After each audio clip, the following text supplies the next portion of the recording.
Syahrini cukup aktif membagikan kabar lewat media sosial. Ia kerap mengunggah potret cantiknya di berbagai kesempatan. Namun, belum lama ini, potret istri Reino Barak disorot karena lupa mengedit. Sebelumnya diketahui bahwa Syahrini dikenal doyan edit foto hingga penampilannya selalu sempurna. Bahkan bentuk tubuh Syahrini kerap terlihat menjulang di berbagai unggahannya di Instagram. Tak terkecuali pada fotonya baru-baru ini yang tampak sedang berada di sebuah taman.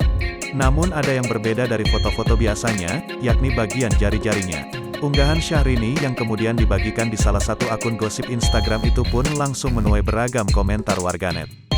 Banyak dari mereka yang salfok dengan bagian tangannya. Jari-jari Syahrini pada foto di atas terlihat asli. Pasalnya pada foto-foto sebelumnya warganet menilai jari Syahrini terkadang terlihat memanjang lantaran efek dari edit foto.